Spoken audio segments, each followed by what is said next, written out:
time to count them, but I believe we have a little over 15. So when I call your name up, if you could please step up to the mic and just please be reminded that you have 3 minutes to speak. First up is Mika Thomas regarding master scheduling. So before you start speaking, I'm going to go ahead and read a little bit of a disclosure here to you all. As you all know, you have to show up 15 minutes prior to the meeting to fill out a public comment card. We provide speakers 3 minutes to speak, and at 3 minutes we'll mute the microphone. Public comment cards are only applicable to the meeting in which you're at. If you're here to speak on agenda items, if that's the section you're speaking under. If you're not speaking on agenda items, we'll halt you and let you speak at another time. Please identify the agenda item you're going to speak about. You get one opportunity per meeting to share your comments with the Board of Trustees, not multiple. If a speaker is not present when his or her name is called, speakers will get the opportunity to speak. Speakers and public comments do not reflect the opinion of the administration or the Board of Trustees. Sorry. As a governing body of the district, the board reserves the right to change the order of the agenda items on the notice of the meeting and or defer agenda items until a later date. Each speaker will be provided up to 3 minutes as I indicated. No disruptive behavior. If you disrupt the meeting, we'll warn you one time. If you do it again, I'll have you removed. Don't do that, please. And disruptions are a violation of law, and that includes verbal utterance or other things that you may do to disrupt us. So please avoid those things, and thank you all for being here to speak to us. So if you could, please identify your agenda item, and then we'll get going. Item number 7. My name is Micah Thomas. I want to voice my support for the proposed calendar for the extended teacher planning days. My family has been in the district for 8 years. Both of my children have had amazing teachers here in Lovejoy, teachers who know and both love my kids. They have provided them with a remarkable education. Thank you to all of our Lovejoy teachers and staff for all you guys do. The last 3 years have been difficult, especially for our teachers. They have faced circumstances that we could not have imagined. Teachers throughout the state are leaving the profession at record numbers. Surrounding districts are able to pay more than we can. I wish we could pay our teachers more. I know they deserve it, as we all do. But if we cannot pay our teachers more, then we need to support our teachers in other ways. I am here to ask the board to approve the proposed calendar with extended teacher planning days. After sitting through the informational meeting with Katie Cordell, I was blown away by everything our teachers have to do outside of just teaching our children. I've heard from many of our teachers who say they support and they need these proposed plan of extra days. Our district is calling on us not only to support our teachers, but also to retain them. This is the right thing to do. I am concerned that we will lose a lot of great teachers if this retention plan is not put into place. I know this may be an inconvenience for some families to have kids at home an extra 7 planning days. I look at this as extra valued time with my children that I get to have with my own children. Most importantly, I am more concerned that if we do not do this now, we are at risk of losing these teachers that we love so much. I do not want us to look back and regret not making this change. We have the opportunity right now to support and retain our teachers by giving them these extra 7 days. Thank you for your time.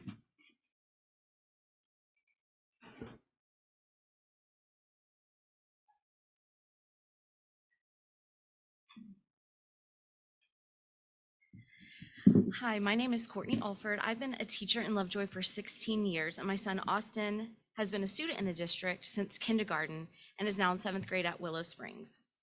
I'm speaking tonight to ask the board to approve extended teacher planning days and to explain how beneficial this would be to Lovejoy teachers as well as to our students. In Lovejoy, kids come first because teachers and leaders here are dedicated to putting kids first, even though it means making significant personal sacrifices, such as working late evenings or weekends at school. Extended planning days will provide adequate planning time, which is a huge incentive for both general education and special education teachers. Prioritizing retention of qualified teachers who can provide quality instruction and support to every student, no matter what their learning needs are, is key to preserving the quality of education that Lovejoy is known for, where kids do come first. Special populations in Lovejoy will benefit from extended planning days, as this will help retain and attract qualified gen ed and sped teachers capable of meeting all individual needs. The extended planning days would be beneficial to our specialist populations as we would have time to plan and prepare individualized lessons to better meet all learning needs. Our special populations also often receives additional services and support outside the classroom, including ABA therapy and OT therapy. And some of these services could be provided on non-instructional extended planning days, keeping our students with the highest learning needs from missing instructional time. The extra 20 to 25 minutes of instructional time at the elementary level would not cause a negative impact, but a positive impact on our youngest learners. In fact, it would give us more time to dig a bit deeper and allow them to learn more without being rushed like we currently are. These minutes would allow us time for additional intervention or enrichment block, time to go more in depth with curriculum, time to reteach concepts for mastery, and time to teach social studies in isolation rather than squeezing it into our ARLA block the best we can. I would not support something that would be harmful or that would negatively impact my own son or the hundreds of students I've worked with in Lovejoy ISD and love as my own. Thank you. Thank you, Ms. Hall.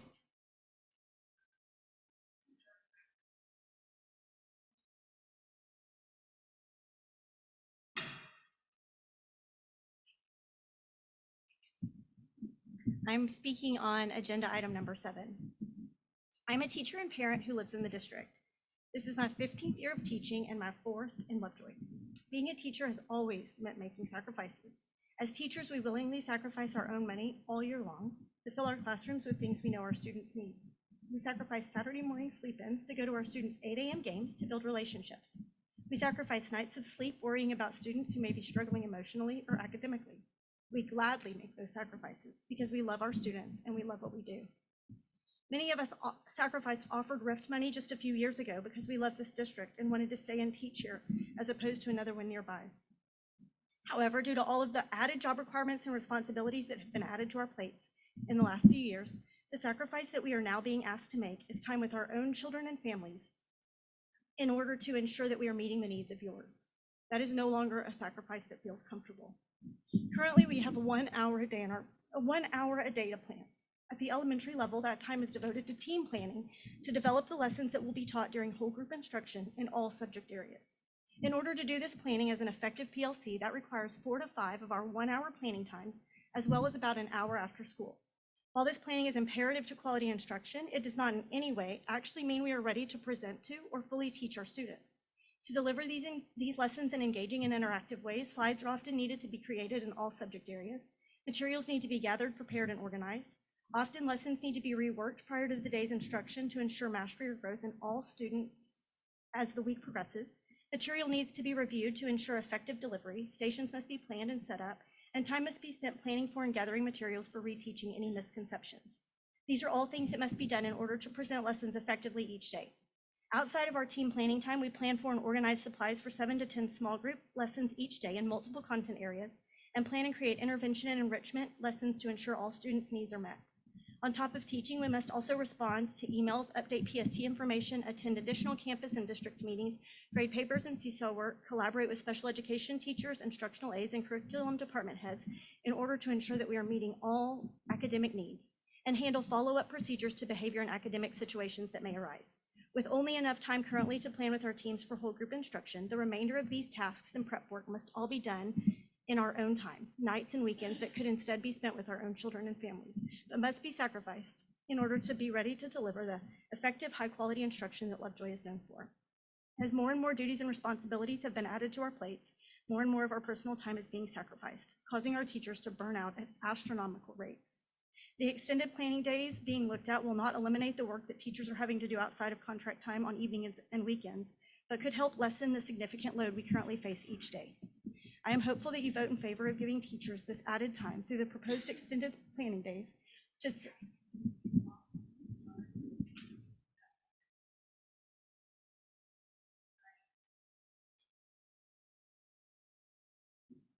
Thank you, ma'am, for your comments.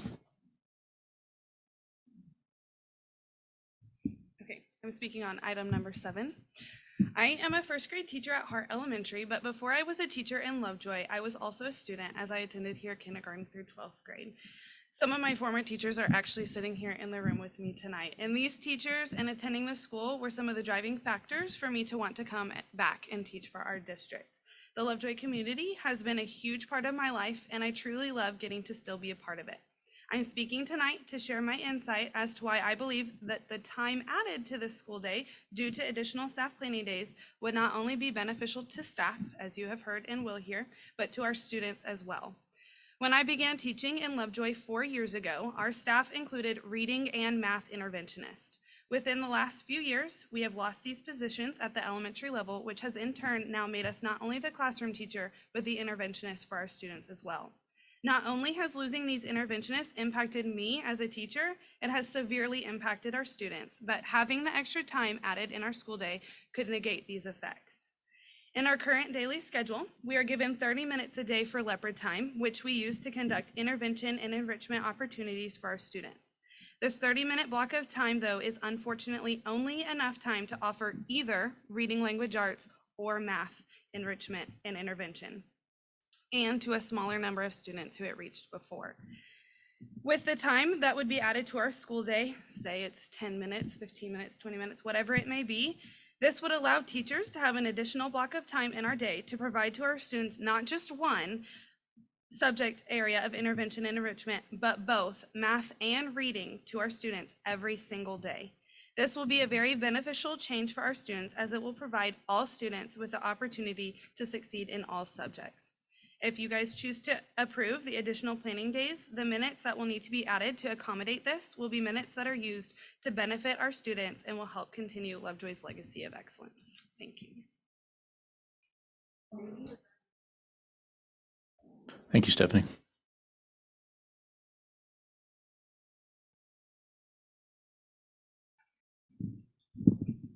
Hi, my name is Sarah Moody, and I'm currently a first grade teacher at Hart Elementary. Oh, I'm speaking on agenda item 7, sorry. I'm currently a first grade teacher at Hart Elementary. I have taught in the district for 15 years. Some of you know me as a teacher. I've had some of your kids, precious kids in my class, so you know how much I love teaching. In fact, some of my colleagues were a little bit afraid for me to get up because they were afraid that I was going to say, I love teaching. We don't need any more money. We're fine, but that is not what I'm here for. I am here to support the proposed teacher workday calendar. As you have heard from many of the other teachers tonight, teaching is one of the only professions that you cannot prepare for your job during work hours.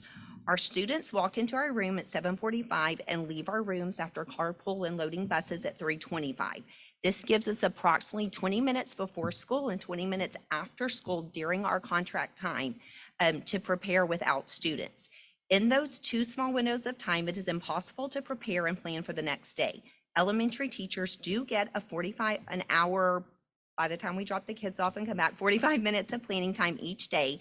However, we use that time to plan as a team for the 25 whole group lessons that we will be teaching the next week. These lessons include phonics, reading, writing, math, social studies, and science.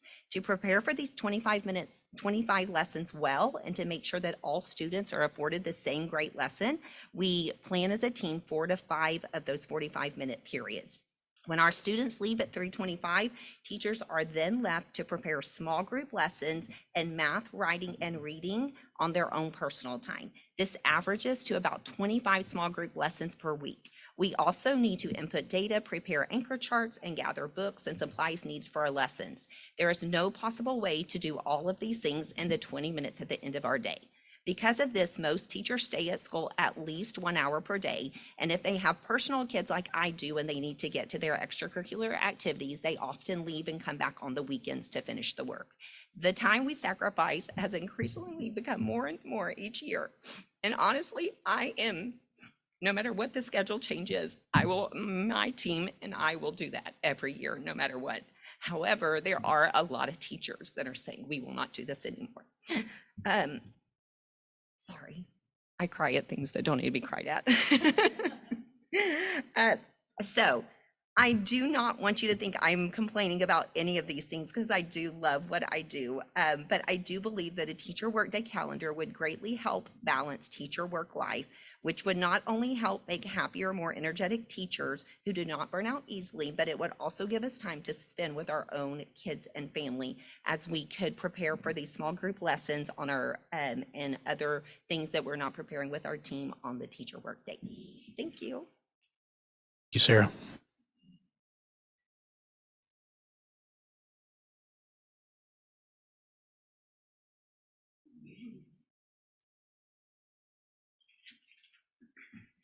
I'm speaking on agenda item 7.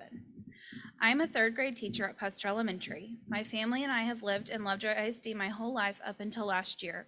I've been a part of the district as a student or employee since the fall of 1998 and have gotten to see the district evolve over the past 24 and a half years. I'm speaking today as a concerned teacher for what the future of Lovejoy may bring. The biggest concern is staying aligned with one of the district's core values of building a legacy of excellence for our students and keeping the teachers in district that can continue to do that. In Lovejoy, we are so special and so unique.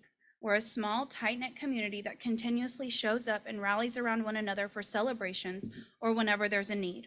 Within the larger community that makes up Lovejoy is a smaller one, the teachers. However, year after year, it seems as though more teachers are leaving not only the district, but the profession. Why? There's one answer: time. Teachers work day in and day out to provide the best instruction, interventions, and enrichment they can for each and every student to make sure they meet all of their needs. And over the years, I have only seen the workload increase. Not only do teachers plan for our daily instruction, we also plan for win-time interventions, enrichments, and before-school tutoring to create and instill the legacy of excellence within our children. However, planning and prepping for everything we need to do and get done cannot always be done during our contracted work hours due to various factors. Teachers must attend parent and committee meetings, schedule and attend conferences, interpret student work samples and data to update PST goals, write PLAFs before ARD meetings, grade student work in a timely manner and adjust previously planned instruction to meet student needs, put in progress reports and report card grades, and write individualized comments for behavior in each academic area for our students. The list could go on and on. With all of these responsibilities teachers have, most of us work outside of contracted hours at home, which takes our valuable family time away. Unfortunately, because of all of this, it continues to drive teachers to make the hard decision to leave the profession. And when they leave the district, they're also taking the legacy of excellence teaching with them. However, the district now has the opportunity to remedy this problem. Giving teachers 1 to 2 days of additional planning could make a world of difference for us. I believe that it would retain teachers in our district and in turn also maintain our legacy of excellence. At this point, continuing to stay in Lovejoy while working the hours that we currently are needs to be something that is taken into consideration for myself, my coworkers, and our families. While this new calendar would not give us all of the time and hours back that we endlessly work and sacrifice family time for, it would be a step in the right direction. I hope that the additional planning days are a consideration for next year and that the teachers' voices are heard. Thank you.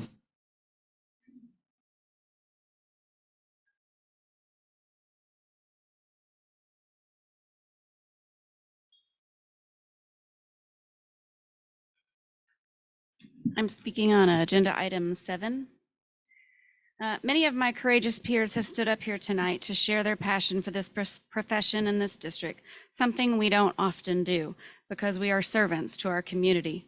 But the time has come that we must stand up and we must share our concerns.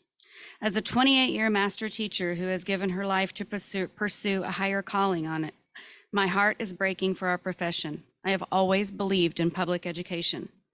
Since I began my career in 1993, the demands on teachers have compounded exponentially every year to the point that we must now sacrifice of our own lives and families for the sake of the students and the families that we serve.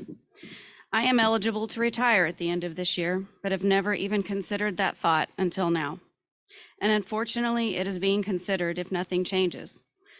Because unfortunately, I can retire and work in another field and not only get paid more, but be more respected than I am right now, and that is heartbreaking. It's not the kids. They continue to be the fuel that gets me out of bed and into my classroom by 6:30 a.m. every day. And the reason I work nonstop, at least until 5:30 p.m. each night. And this doesn't count the work that we do at home and on the weekends. And I welcome anyone to join me at 6:30 any day to walk alongside me and experience the day in a life of a teacher. The problem in education is nationwide, but here in this community, Lovejoy's legacy of excellence has no chance to continue if the amazing teachers who have continuously gone above and beyond the call of duty leave the profession or leave this district for surrounding districts who will both pay more and give more back in time and support. The addition of time can send a message to educators that this district is trying to do something to communicate to teachers that all that we do is seen. However, the topic of compensation must be addressed in the near future if we are to continue to draw and also keep the exceptional educators that have made Lovejoy the exemplary district that it is. Thank you. Thank you.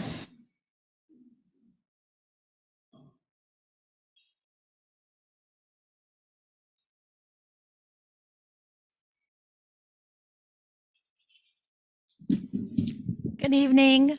My name is Shelley Lander. I have taught since 1999 and 7 years in this district. That means I've taught approximately 154 of this district's children. If we break that into hours, it's over 200,000 hours and 13 million minutes I've invested. This doesn't include all the non-contract hours of tutoring, phone calls, preparing engaging lessons, decorating my room for theme days, emails, letters to students, reading the latest research, and planning for small groups, just to name a few. I do all of this, and I do it gladly. What I would hope is that this board that represents this community would gladly give me some of those hours back. These days don't hurt or take away from anything our children receive. In actuality, it will give them more because they will have teachers that are ready and prepared to give back to them. It is also a sign of appreciation, of acknowledgement to the work that we do. I will say this by no means covers the issue of compensation. That should continue to be the forefront of every discussion if you want to keep highly effective teachers, but it is a step in the right direction. It gives momentum to further changes that will also keep teachers coming back year after year. I want nothing more than this district to stay on top. But how can we if we continue to lose teachers to surrounding districts? People can argue and say this is a problem across America. It's true. It's a state problem. They should release the billions in surplus. They should. Other districts are facing the same thing.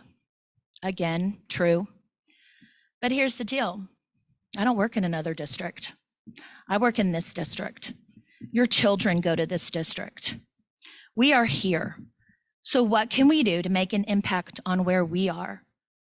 If we don't start offering incentives to current employees or prospective employees, we will continue to lose out on highly effective teachers.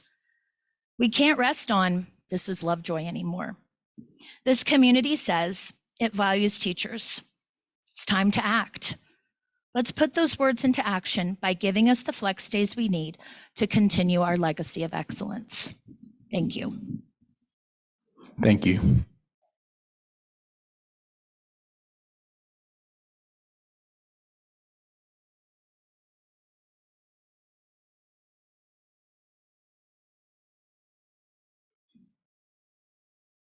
Speaking on agenda number 7, I'm Ariel Stewart, and I'm here to support my hardworking colleagues. Many have asked, why do teachers need more time?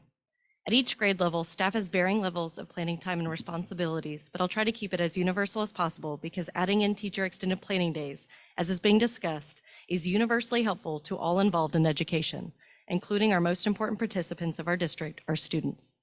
Ultimately, I hope you see that the goal with this new calendar is to alleviate time constraints that are currently in place and thereby create a better work environment for our educators and a better learning environment for our students. Our school year and days of instruction are a wonderful journey each and every year, but it's important to acknowledge how much time goes into crafting a unique learning experience that caters to the needs of our students. I'll briefly list some of the items that our educators deal with on a day-to-day basis in this ongoing challenge of crafting a meaningful, fulfilling learning experience for our students while also trying to maintain a healthy work-life balance. What do we do during our planning time? We collaborate with our teaching team, curriculum and instruction team, admin, and more. We use the PLC model and we analyze our student data, use that to drive our upcoming instruction. We then need to plan and construct those lessons and hands-on experiences. This is key to student success, but it is very time-consuming.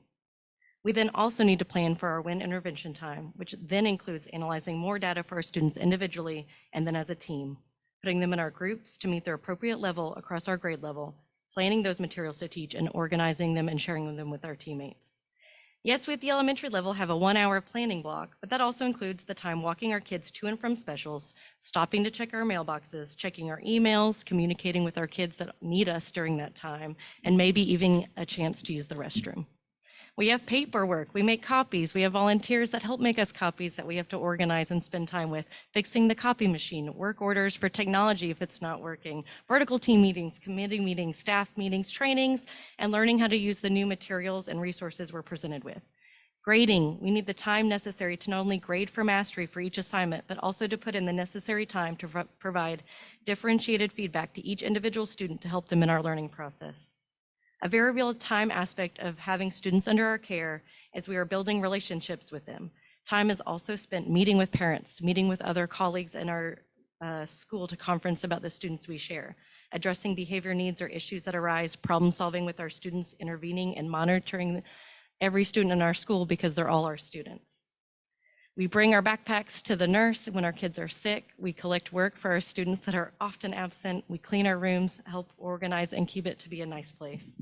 The extended planning days help with meaningful, differentiated school instruction and our relationship building, while also retaining loving and experienced teachers by supporting us with the gift of valuable time back with our families. I think we can all agree the most important thing is students.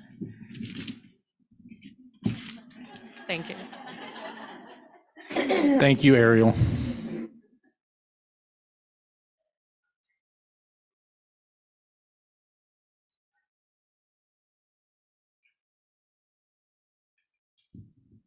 Hi, I'm Katie Modine, and I'm a third grade teacher at Puster. I live in the district, and I am a parent of 4 children in the district. This is my 12th year as a classroom teacher and my 3rd year as a teacher in Lovejoy. Many ask me what keeps me in Lovejoy. Why not go to a neighboring district where the workload is less because they have the financial means to hire the extra support staff, and my salary would be about $800 more a paycheck? Simple. I love Lovejoy. I love working where I live, and I love working where my kids go to school. I also love the strong PLC that Lovejoy creates. I love my team, and I love my admin. I want to give you some perspective about our planning time throughout the week. Teachers are with students face-to-face for 35 hours of the 40-hour work week. The other 5 hours are set aside to plan with our teams. However, we don't always get to use our planning time for what it is intended for. For example, last week and this week, I lost or will lose all of my planning periods each day, almost every single day. I have 504 meetings, ARDS, PST meetings, and Reading Academy 7 of those 10 days. On one of the days I was able to meet with my team to plan, I needed to leave planning to help with a behavior issue for one of my students, resulting in me missing that planning as well. This left me with 2 days in the last 2 weeks where I was able to meet with my team to plan for the upcoming week. Therefore, I did not get to plan with them for the week's daily instruction, individual and small group intervention, tutoring before school, Leopard win time, and all the other responsibilities listed prior to me speaking, along with the individual classroom and student responsibilities I have to complete each week for my 44 students. I had to make up those hours of planning time I missed on my personal time in the evenings or over the weekend. This infringes on my own personal family time. Last Saturday, I took more than half of a day away from my family to get the work done. My husband and children have had to sacrifice not having a mom or wife around because of the amount of work I take home each night and over the weekends. This also results in me missing my kids' sporting events and other evening activities they have. I know extra planning days would prevent many teachers from leaving the district, But if we knew we had 1 or 2 extended planning days a month to get more of our work done and then have the gift of time to enjoy our families over the weekends, is time we would not get in surrounding districts. And I think it would keep many teachers as well as attract other quality teachers to Lovejoy. Thank you.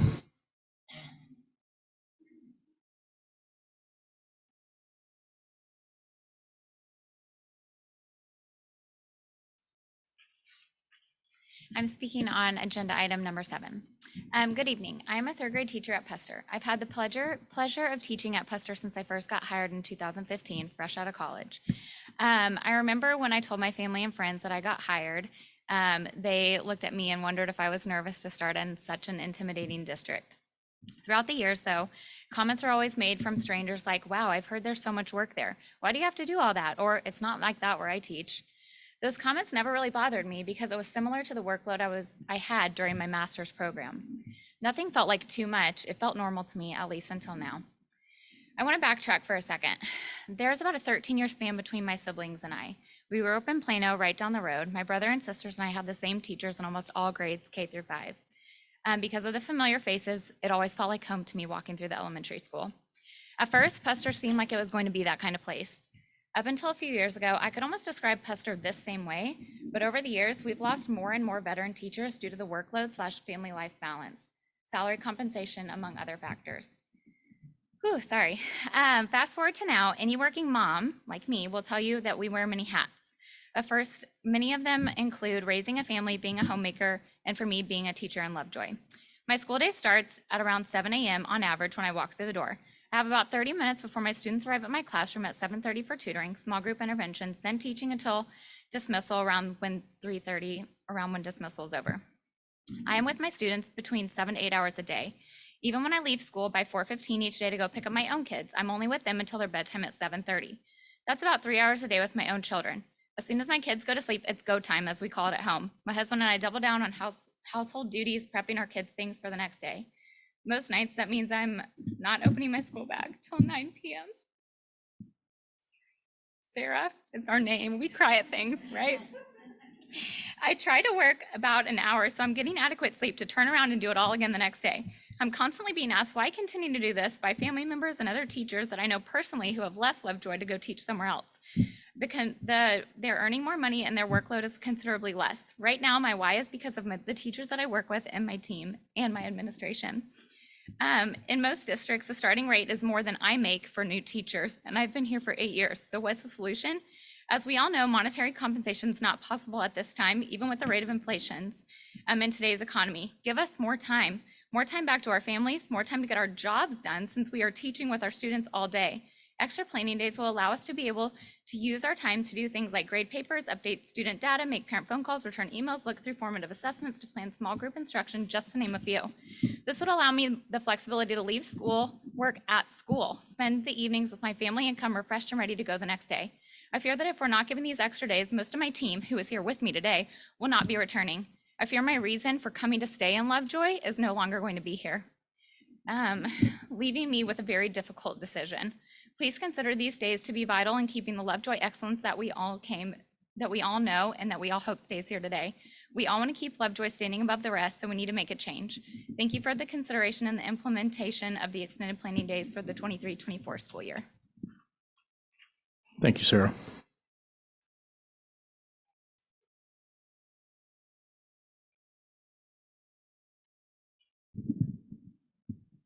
Hi, my name is Norm Price, and I'm a 4th grader at Puster Elementary. My mom, Shannon Price, is a 3rd grade teacher at Puster. My sister comes with us too. My mom has to work on many days that I have off. She also works after school during my swimming, football, and basketball practices. She sits in the car to return emails, call parents, and grade papers. She never gets to see me practice. My mom works a lot after school and on the weekends. I hope you put extra planning days into the calendar so I can spend more time with my mom. Thank you. Thank you, ma'am.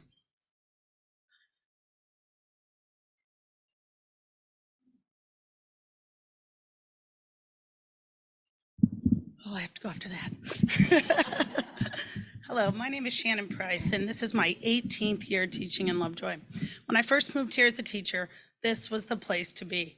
It was extremely hard to get a job in our district. Only the best of the best worked here. I would tell people that I worked in Lovejoy and they would be in awe. It saddens me to say that I don't think this is the case anymore. Instead, people say, why? Don't you know you could go down the street and make more in another district? Of course, I am aware as I see where my friends and colleagues are going, but my choice is to stay here in Lovejoy. Over the past few years, my family has had the opportunity to move to Australia for a couple of years for my husband's work. I chose not to go because I was fearful that I wouldn't get my job back when we returned. As a result, my husband has continued to commute back and forth. Certainly less than ideal, but I was truly scared that the district would not be able to hire me back because how difficult it used to be to even get an interview. Nevertheless, nevertheless, an open position to be hired. This is simply not the case anymore. Unfortunately, due to higher compensation and better benefits in other districts, Lovejoy is not the place to teach anymore.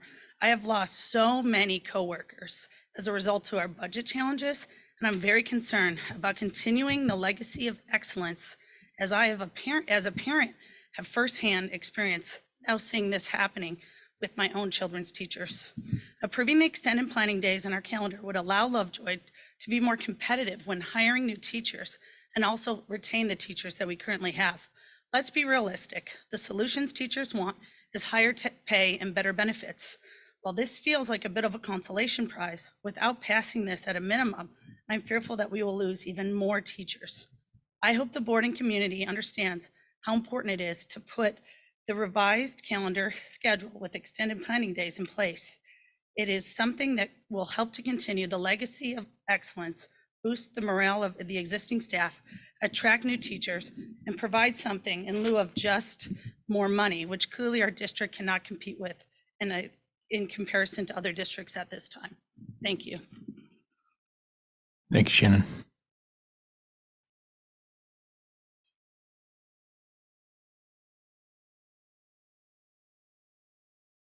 Hi, I'm Lane Collins. I teach second grade at Hart Elementary. I'm going to speak on agenda item number 7. 42,839. This is the number of Texas teachers who left the profession in 2022, according to TEA. I think we can all agree that education and the teaching field in particular are facing unprecedented times in regards to increasing demands on teachers, lack of compensation, and teacher burnout. You as a board have the opportunity to positively impact the retention and recruitment of highly qualified teachers in Lovejoy ISD with your vote to approve the extended teacher planning days for next year's calendar. In a study done by OECD, other countries outperformed the United States when their teachers got more planning time and less instructional time face-to-face with students. While being a teacher is my profession, it's not the only job I held at school. I'm a nurse, a counselor, an interventionist, a peer mediator, tech support, curriculum developer, team leader, and encourager, just to name a few. While I love all these hats that I wear, the majority of my time during the day is spent face-to-face with students, and it leaves little to no time to complete my job responsibilities for planning and instruction within the workday. The opportunity to have additional days to focus on planning and implement the learning and new learning that we have would be beneficial for teachers and learners, and it will have a positive impact on the legacy of excellence that Lovejoy ISD is known for. Thank you, Lane.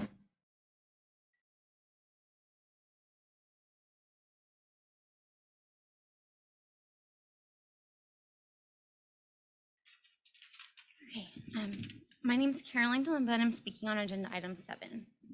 I've been a parent, second grade teacher, and community member here for 6 years. I'm speaking tonight to ask the board to approve extended teacher planning days to retain teachers, including myself, and preserve educational quality in the district.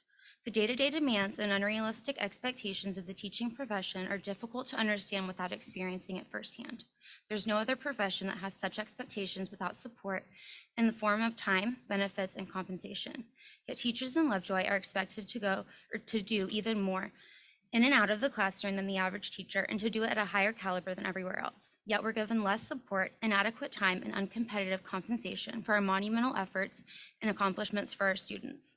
Unlike other districts, Lovejoy teachers wear multiple hats and act as both the classroom teacher and the sole interventionist. We overwork and make personal sacrifices in order to plan and deliver the quality of lessons and interventions Lovejoy kids deserve, but 60+ hour work weeks are not sustainable. We need adequate planning time to complete the 40 to 50% of our job description that cannot be completed with kids in the room in an adequate planning time. Extended planning days can help provide that. Currently, our elementary days are so full and rushed that we often have to sacrifice important relationship building routines, like greeting my students at the door or having a daily morning meeting. An extra 20 to 25 minutes in our day will allow us to dedicate time to those routines without sacrificing our instructional minutes. The added minutes can also be used to teach social studies in isolation instead of being integrated for additional intervention or enrichment blocks. The extended planning schedule will provide time to teach all that we're responsible for without being rushed, yet it will not fatigue our young learners at only 20 to 25 minutes. In addition to keeping valuable teachers from leaving Lovejoy, adequate planning time will equate to better teaching and in turn better learning for both our general ed and special education students. This incentive will attract and retain highly qualified teachers capable of meeting their learning needs. Teachers will also be able to plan more effective and more individualized lessons, small groups, interventions, and assessments if we're provided the time to do so. The VATRE not passing sent teachers the message that adequate compensation wasn't a priority for about 60% of the community, and it stung. Approving the extended planning days is our opportunity to show teachers that their personal time and dedication to the craft of teaching is respected by the board and appreciated by the community. Lovejoy is one of the best districts in our state because of the expert teachers and administrators that put kids first and work hard to make it so great. In order to stay great, we have to keep our amazing teachers, but the status quo in Lovejoy is not sustainable. I've said for years that I would retire here, but I'm reconsidering this for myself and will not be able to continue to teach in Lovejoy unless I'm given time to do my job. I urge the board to approve extended planning days for the teachers and the students in Lovejoy. Otherwise, many in our district will be in for a rude awakening if and when we experience low quality teaching for the first time in Lovejoy. Thank you.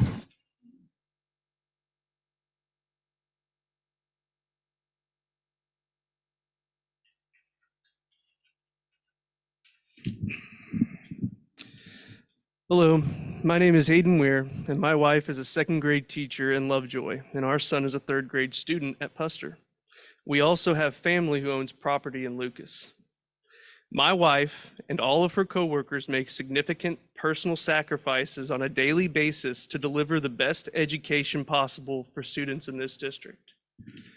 She puts in between 20 to 30 hours of unpaid overtime each week in order to get her job done. This means she is either too tired or too busy for our family at the end of each day. This looks like takeout meals instead of family dinners, me missing work to stay home with our sick child because she can't find a substitute, so she does not have to put in for a sub and split up her class due to the sub shortage. Missing family gatherings so she can grade or plan, and more. I've asked her to take a job in other districts where the demands are less and the pay is better, where she could finally put our family first, but she has refused to leave the coworkers and administration in Lovejoy until this year. In schools around the U.S., an entire week is dedicated to teacher appreciation. This concept is built on the fact that on some level, we know that we do to our teachers is wrong. We as a society have a basic understanding that teachers are exploited, even if we are too nice to use that verbiage. There is no amount of work, thank you notes, and flowers and coffee mugs that will make up for this. Lovejoy has the opportunity to show its teachers that their time, effort, and dedication are appreciated in a meaningful way that will change the lives of its teachers while also benefiting the students that they teach. I'm speaking to the school board tonight to ask them to quit making demands of their employees that would be considered unreasonable in other industries. I'm asking the board and this community to stop exploiting my wife and her coworkers for their physical and emotional labor by giving them adequate time to complete their job within contract hours through these extended planning days. Thank you. Thank you.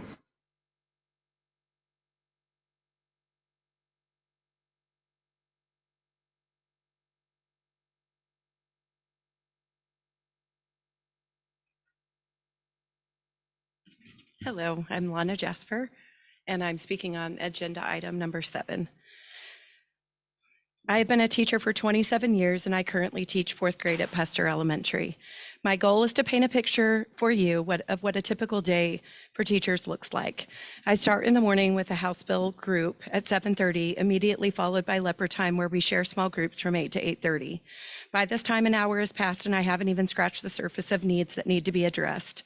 I then quickly greet my students, take attendance, lunch count, try to start my 45-minute reading block by 8:35. I teach a mini lesson, then send them off for independent practice while I quickly move to the back table to begin a small group. After this group, I check on the students' independent work and then head back to another small group. We move into word work and/or grammar and then writing, which follows the same model as above. During our independent work time, there are kids that need help, kids that finish early, and kids that are off task and unexpected behaviors that need to be dealt with at that time, leaving me less time. We switch classes at 10:40, head to lunch, recess, and then lead the kids to specials classes. I will either have lunch or recess duty during this time. When the students go to specials, I gather what I need for planning time and meet with my team. During planning time, I may also have a 504 PST, ARD, Kid Talk, team meeting, or meeting planned by the curriculum team. During this time, we plan the standards that we will address for the following week, compare data, plan for reteaching in small groups for leopard time, house bill groups, restructure our groups, and create lessons. Our lessons do not come out of scripted books, but instead we write and create most of it. And to do so takes an incredible amount of time. Almost always, pretty much every day, it's carried over to home. A tried and true resource for effective teaching is purposely utilizing our planning time. However, with the supplemental responsibilities, aside from just teaching, we are often left with little to no time to use this allotted planning as it is intended. At 12:50, my second class comes in and I start my afternoon block. We switch classes back at 2:55, leaving us 5 minutes for dismissal. We each have a duty after school as well. At the end of each day, I am looking at student work to see how they are doing and adjust my plans for the following day to make sure I'm addressing all my students' needs. This fast and furious day that I've led you through is best case scenario. However, there are expectations that I haven't mentioned, such as me studying each of my students and their work to identify possible deficiencies, making individualized accommodations and modifications for students who need them, while also creating groups to ensure that each and every day, each student is being challenged enough to support their own learning.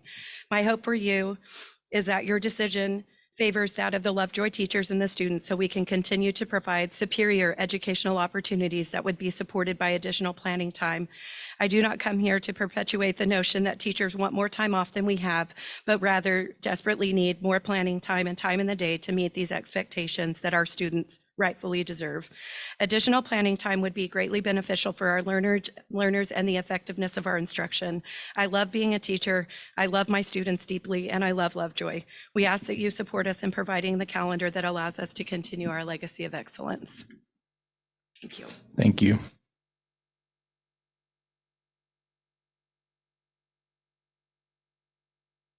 Okay, thank you for those comments.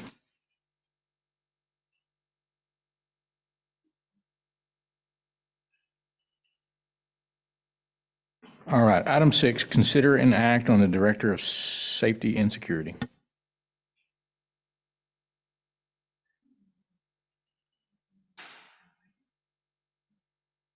Oh, sorry, thank you. I'm asking that we change the title from our Head of Safety and Security to Director of Safety and Security. I think this accurately reflects his responsibilities and is responsive to the role. There have been a lot of changes and a lot of requirements with safety and security, and increased focus on the safety and security of our students and staff. For this year and next year, we can make these changes from our security grant. And so I am recommending that we change the title for Casey Littlefield back there. Casey, you want to wave? Recommending that we approve Casey Littlefield as the Director of Safety and Security. Question? Questions, comments? If not, I'd entertain a motion.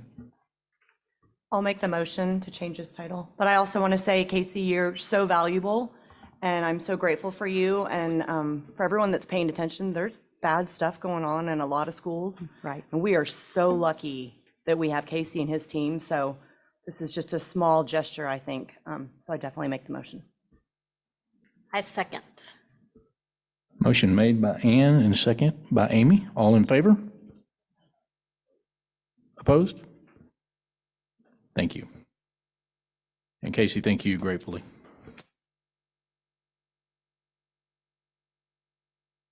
All right, item 7, master scheduling study update. Dr. Tinsley.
So just to speak a little bit to hi, I'm Holly Haynes. I'm the principal at Pester.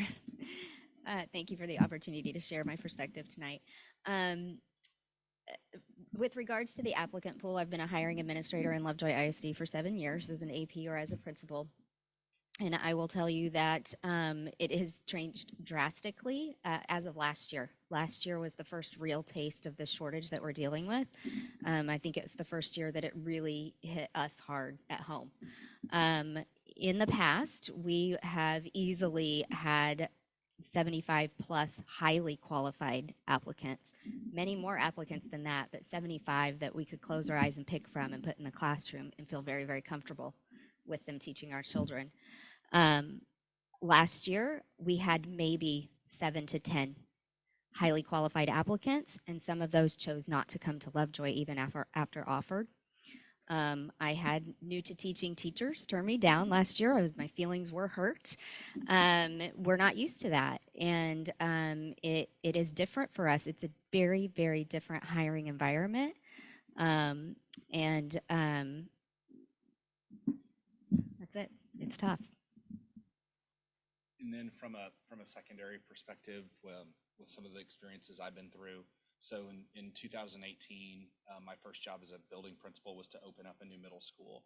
And just to kind of describe a little bit and elaborate on what Holly was talking about, when we posted positions for that middle school, because we were hiring all positions as a brand new one, right? And we were in a neighboring district with similar demographics. We would easily have 25 to 30 candidates right away, and highly qualified candidates that we were excited to interview, where we could have 5 or 6 that we could bring in, make sure that we were going to put the best teacher in the seat to teach that class, right? Fast forward to now, and similar comparisons at both high schools I've been at, but to focus on Lovejoy right now, if we were to post a position for next year, that candidate pool of 25 to 30 would probably shrink by about 66%. And it's not, you might say, oh, well, we have 10 candidates to interview. Well, you might really only be interested in 3 or 4 of those candidates. And then when you actually sit down and interview them, when we're going to put them in front of 28 kids times 6 at the high school, that's a lot of kids. And like Dr. Tinsley showed, we want to make sure that we're having a high impact with those educators that we select. And so to kind of end on Holly's original point, we're also, let's say out of those 10, and we're talking March and April when we post a position, not June. We'll talk about June later if you have any questions, because that's a whole different story. But end of the day, when we get down to that 1 or 2 that we really like and we make an offer, right, we're surrounded by districts that pay $3,000 to $5,000 more. And so we might lose out on candidate 1 and end up having to go with someone we're still comfortable with on 2, or as the months continue, my example in having maybe 10 or 12 candidates in March or April shrinks each month that it goes by. And then the amount of talent and the amount of experienced, great teachers that want to come here, those options shrink, right? And so you're playing that game. And so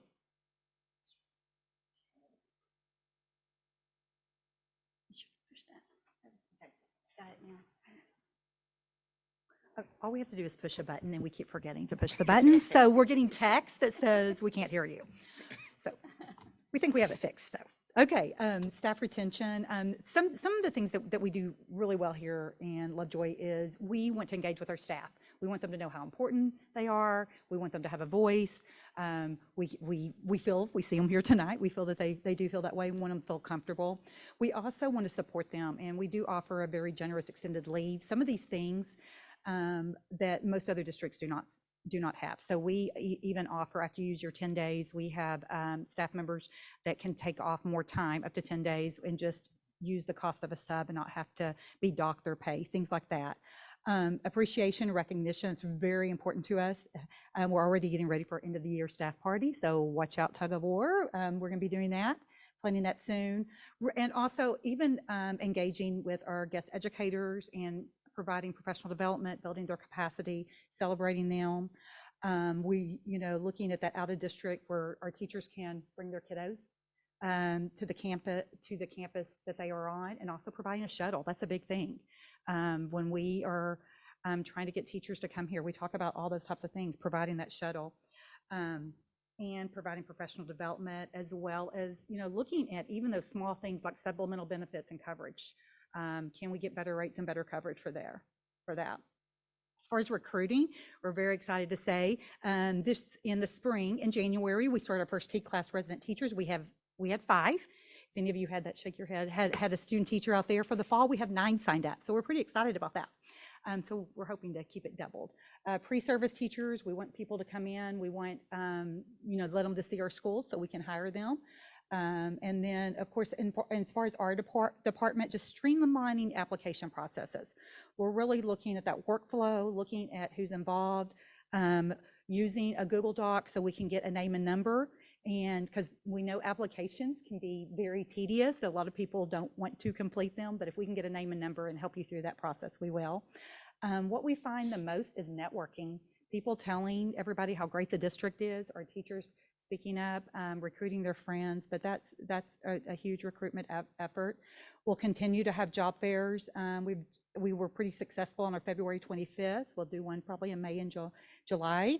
Unless we have everyone hired in July, we don't have to do that. And just things that we can do to support our teachers and recruitment, those that are perhaps are employed under District of Innovation, helping them get their alternative certification, those types of things. One other thing I wanted to mention, and one reason I'm glad we have Casey here tonight, is security. Safety and security is a big deal right now in public schools. Last summer, I expressed to all of you, I had people asking about school marshals, about personal learning, location devices, personal location devices. That has never happened in 32 years in education like it did last year. And I want to commend the district for doing that, because it does recruit and I think retain teachers. So we appreciate that.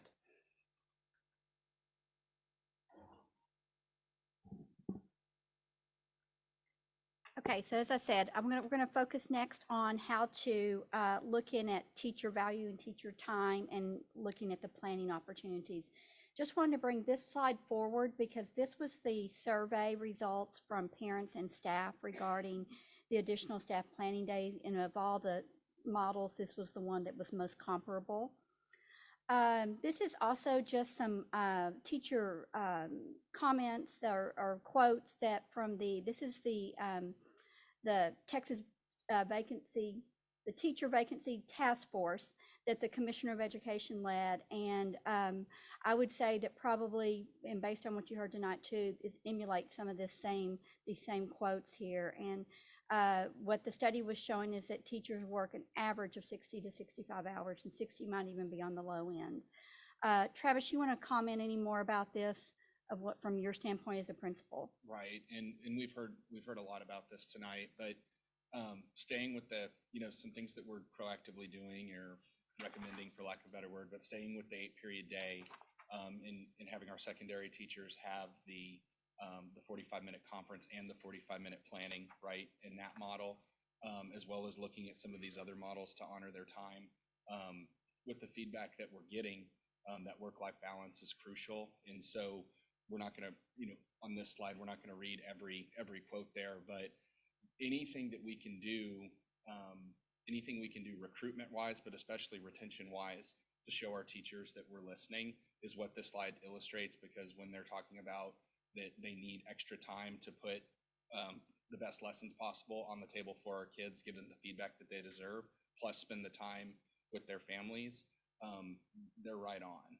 I think, as we've talked a lot, we've talked to our staff at the high school a bunch, and I think all the principals have talked to their staffs about this.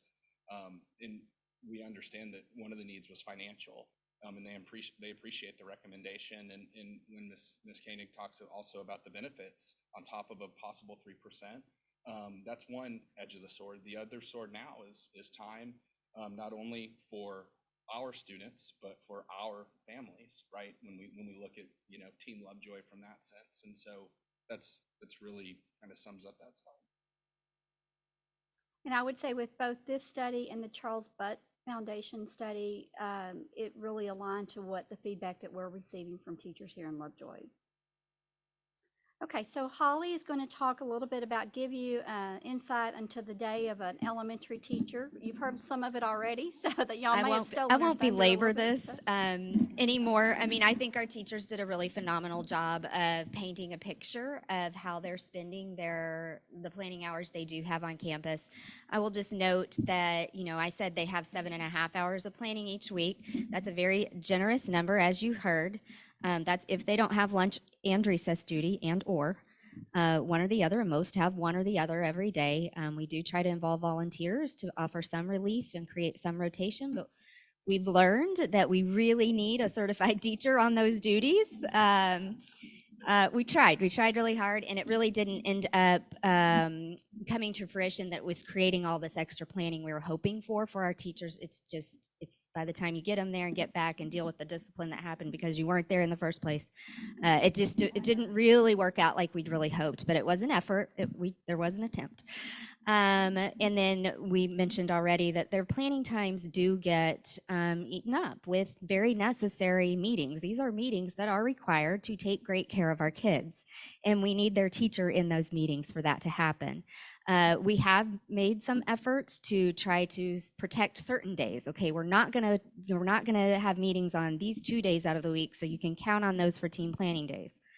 Well, that doesn't always come to fruition either, because we do have sometimes staff members that are necessary to be in those meetings that are contracted, for instance, and are only in the district on certain days. And so, and really with the number of meetings, when we talk about 504R and PSTs, it's really necessary to go even beyond those protected days that we try to protect. So again, our teachers did a great job of explaining that those times do get eaten up.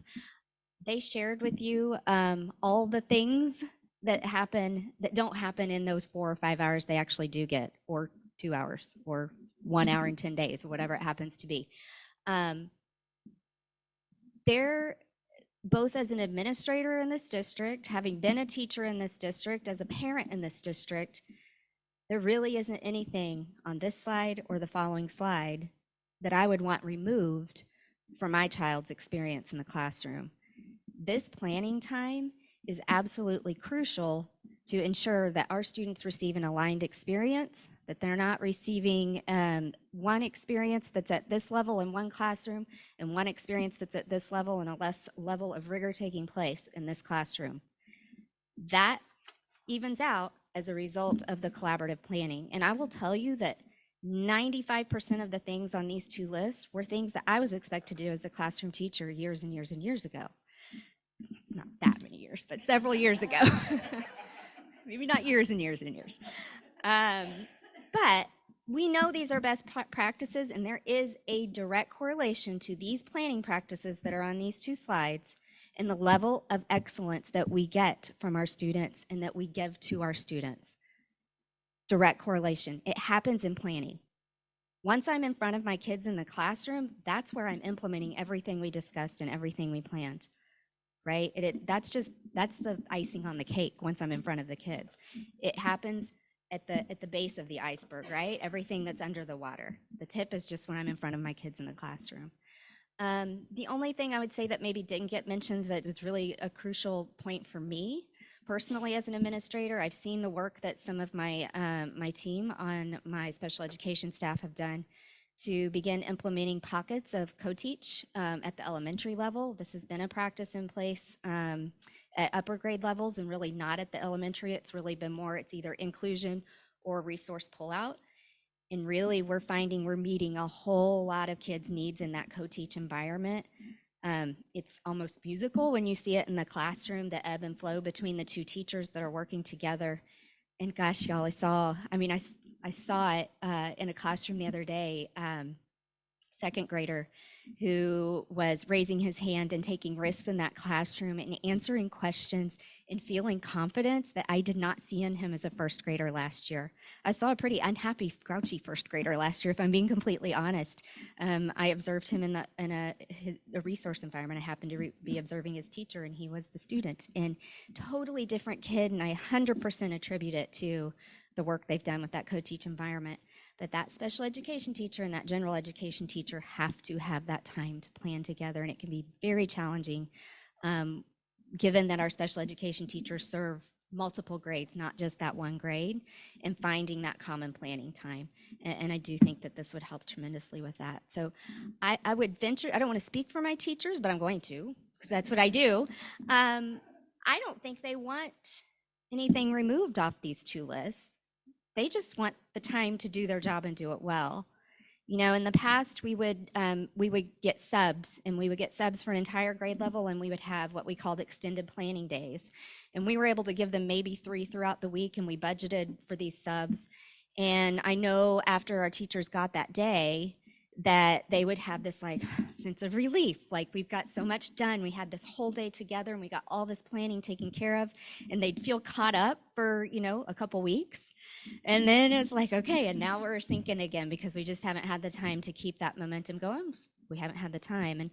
And frankly, we know our sub situation now, and that's really just not, it creates a worse problem if I have not enough subs for my teachers to plan. They can't focus on planning because they're splitting kids, and it's just not as feasible anymore. So this would be giving them back that we got so much done. We had that time together as a team. So again, I won't read all of those, but I did want to make those few points. Yes, ma'am. I wanted to add one thing, and I think y'all are just being sweet and polite, but this is a very engaging community, right? So I don't know how many hours you spend dealing with concerned parents. I know I've called and emailed, right? So thank you for that. And you do your jobs by also reassuring us that you're taking care of our kids. So it wasn't on the list, but that's probably one more thing that wasn't up there because you're so polite. So what would an extended teacher planning day be? It would be additional time. It would allow teachers time for planning. It would not be a day that we would schedule professional development. We would not schedule meetings. We look at these teachers as professionals and needed some concentrated time, as Holly was referring to, for them to plan. They could do it as a team. They could do it individually. It's really their call as professionals on how they would best use that time. How would we go about doing it? It would mean adjusting the approved 23-24 school calendar to reflect the addition of extended teacher planning days. We would not anticipate that it would impact the approved calendar start date or end date or holidays that are currently in there at this time. Probably more on that note there about changing 8 to 10 instructional days. We're thinking more so probably convert 7 instructional days to teacher extended planning days, and then would extend the school day for students anywhere from an estimate of 10 to 25 minutes, where we're being probably a little bit more conservative, where it would be 10, 15, and 20 minutes is what we're thinking. Looking at the calendar, looking at days that we have high absences, how could we back up some of those days that traditionally where we've had a significant number of when students are out? Repurposing early release days.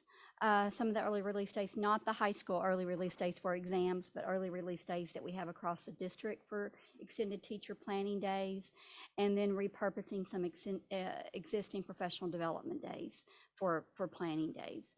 So the impact that the community feels like it would allow teachers time for planning and preparation, and would also support teacher staff recruitment and retention. Just kind of thinking about beyond that, could it also positively impact staff morale? It's a non-monetary compensation for staff that through our Lovejoy 2030 strategic planning is identified as a strategy. It would require the modifications to the approved 23-24 school calendar. It would increase time for quality staff planning, which the committee believes can positively impact student achievement, and might mitigate a portion of the child care needs for families and staff that would exist versus a 4-day student instructional week. And just adding to that, we are exploring some opportunities for child care that may be able to enhance even what we have right now. Just for our after-school care, if parents wanted to opt in with the child care on these extended staff planning days, and then also could enrich our summer too. So how, when you look at the school calendar, these are the requirements. When we look at, we have to identify, we base those school calendars on the minutes, the required minutes. And it would not impact ADA because a day is a day that a student is absent. So the minutes, if you added minutes to the day, it would not impact that. And just a reminder, teachers are not, they're paid for 187 days of service. So those extended teacher planning days would be part of the 187 days that they're under contract. When students have holidays and teachers have holidays, those are not part of their contract days. I gave you, and Roderick, did you get those passed out? And this was a chart that was included in Connect with Katie that was sent out before spring break, just as a comparison. And we did this mainly just to help use this at the parent input or parent information meeting we held before spring break, and it just was to give a comparison of what that might look like. And again, I put the disclaimer out there. These were just samples just to kind of get an idea of the impact that might make. But there are 4 calendars there for you to look at. The approved student calendar as it stands now, a sample of 2 calendars that would have extended teacher planning days included, and then looking at a 4-day student instructional week. And that would really be where you would not change the start date or end date, but you'd have to extend the school day even more so, and take out some existing holidays. But that was really just for that purpose. And just so we are going with next steps, the committee will continue the work. We are finishing up campus team huddles this week. We're getting in front of our staff and talking about this, the information about the master scheduling. We will be finishing up a second parent information meeting this Wednesday. We met with the Financial Sustainability Committee and Lovejoy 2030 last Thursday. And then we have our second meeting on this Thursday, so that we have another opportunity for teacher and parent input, providing you an update tonight, and then possibly recommendations coming forward at the March 27th or April 11th meeting. And then a survey was released on Friday to parents and staff, and we'll be bringing those survey results forward at the Financial Sustainability Committee meeting on Thursday night, and we'll have it ready for the board meeting next Monday. So.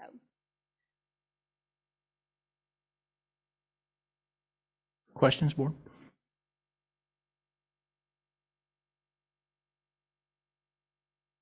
Okay, I'll go first.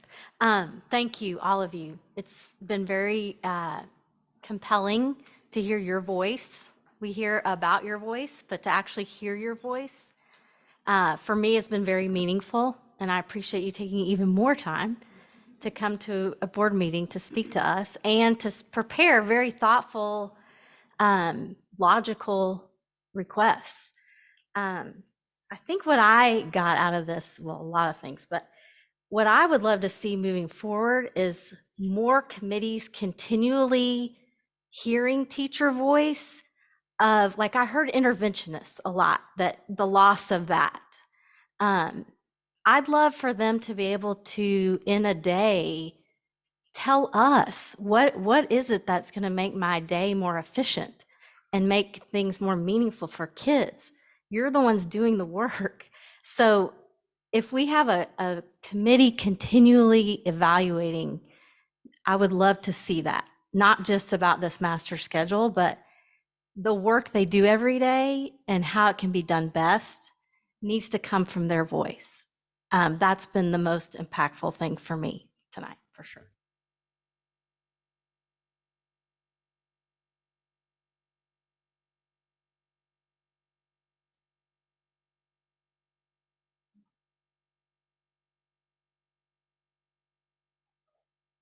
I also wanted to share my appreciation for the comments tonight and the time you spent preparing them, the time you spent here with us, and helping us understand your perspective. We are grateful for that, and it was very helpful, so thank you for that. And thank you for the presentation.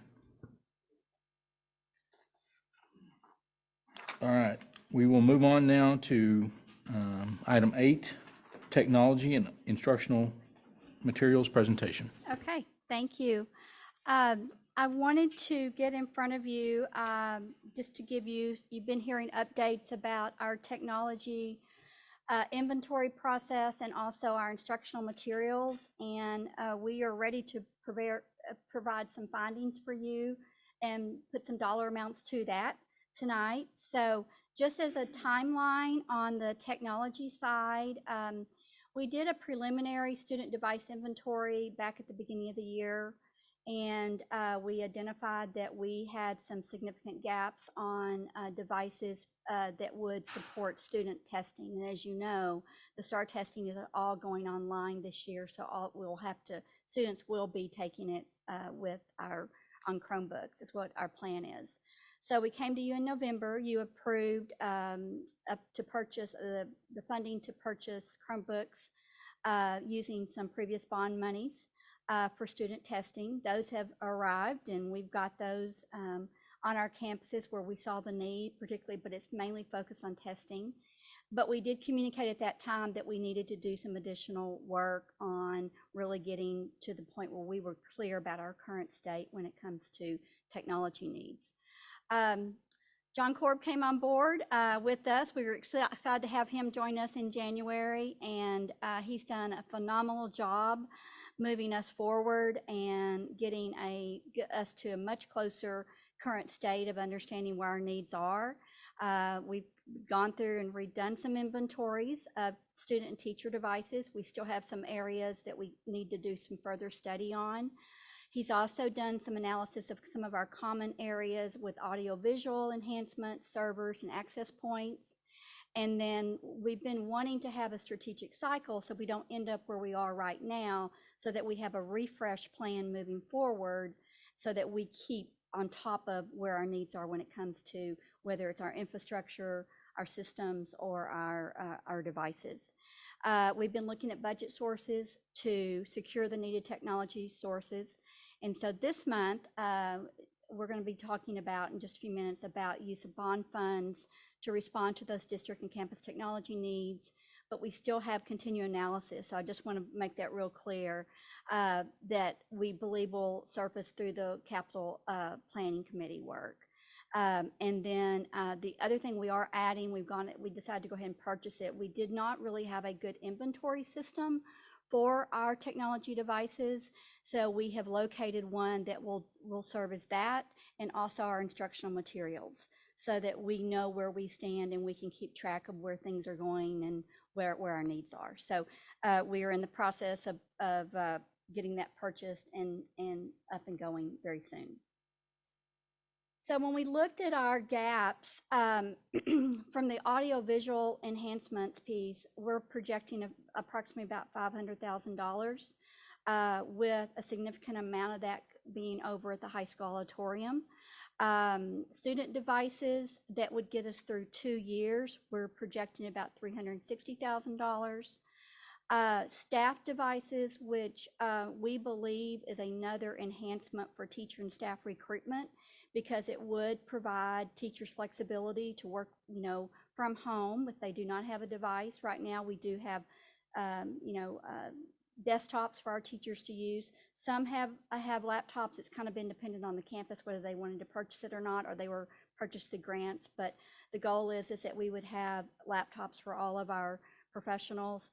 And then we have built in an infrastructure refresh, but that's only over a 2-year period, and looking at our security servers and our access points. So the AV refresh was focusing on those campus common areas, our cafeterias, our gyms, the auditorium, and so that's what we've been working on from that standpoint. When we look at student devices, what we would like to move forward is that for pre-K through 4, is that we would have classroom devices in those for students to use. We're not necessarily saying one-to-one, but what we're thinking is that we could take our current iPads and laptops, move all of those over to the elementary classrooms so that teachers had what they need, whether they were doing it for stations or they had some group work. But we feel like what we currently have, we can repurpose those over at the elementary schools. Then we would be looking at one-to-one for 5th grade through 12th grade. And we haven't clearly defined yet what one-to-one would mean, whether it would be checked out to students, where they would be taking them back and forth from home, or It would just be where we would have a computer for, or a Chromebook for every student on those campuses. So that's still to be determined because just of insurance and repair cost, and we want to get that more clearly defined. So as you look, the bond, what we would be requesting with the bond monies would be for 23, 24. And then we have 3 years out that we would not have funding at this time if the bond was, monies were approved. And then in the green, you'll see the refresh years that John has built into this. So that would keep us on top of where, as we were aging out devices and purchasing new ones. With this one-to-one, like we've not ever had that really, so it's been kind of this willy-nilly of keeping their own device. And if we get to this one-to-one, does the student then use the tool device or can they choose their own? Like, what's the purpose behind that? And Go ahead, John. Yep, so that would be every student in grades 5 through 12 with the device. And that's so that they have it in instruction. Teachers can then take advantage of things like Google Classroom. So every kid, there's no inequity there, and every kid has the same device. So if they have their own, don't bring it, use the one the school has. They're certainly welcome to use their own. Okay. I didn't know if there was an advantage to use the Lovejoy They'll one. still have the same access, but they'll have one for the school to use too. John, would there be a security feature if they use the district one versus their own? Would there be any difference in that? No, there wouldn't be any security issue based on whichever one they used. It's all cloud-based. They're accessing it through our Google Cloud.